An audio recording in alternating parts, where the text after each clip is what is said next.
What is Doom? I feel a bit silly even asking that question given its historical importance when it comes to video games.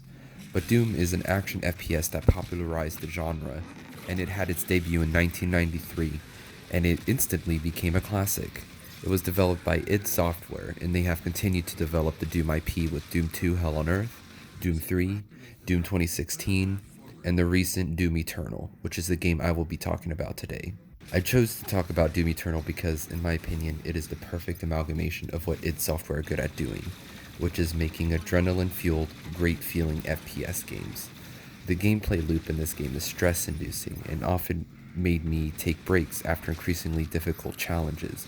I would attribute this feeling mainly to the tight game balance and to how the developers have integrated audio visuals and gameplay, or more simply, game aesthetics. First, the game balance. The game's battles are arguably perfectly balanced.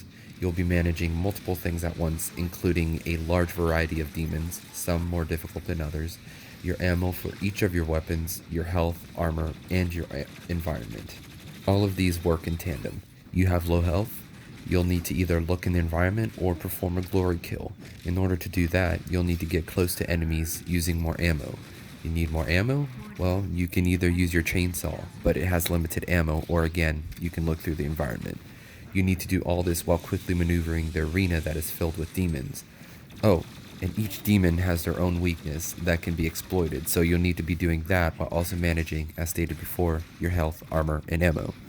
This results in overwhelming adrenaline-fueled moments, which often leave little room for error, and the game is balanced so that you come out of each of these battles by the skin of your teeth. Now let's talk about how the game meshes audio visuals and gameplay, because without the clarity of the battlefield for the player, the gameplay could have likely been too punishing and would have most certainly resulted in an inferior game altogether. If the game hadn't nailed this aspect, it would have been difficult to navigate its chaotic arenas. A good example as to why the game did nail it, however, can be found in its enemy design. If you look at the half-robot, half-brain thing, Arachnotron, you can see clearly that its weapon sticks out of its back, and it is in your best interest to snipe it off, that way it won't do as much damage to you as you finish it off. The Revenant and Mancubus both have very clear, protruding weapons that are clearly targetable, making their weak points easy to target in chaotic battles.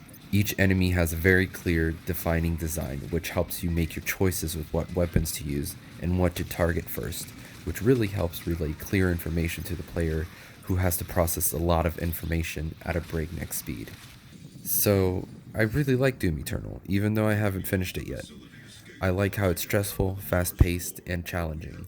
It's also a lot smarter than you would initially give it credit for, I think, as it asks a lot from the player, which includes some of the components discussed in this video.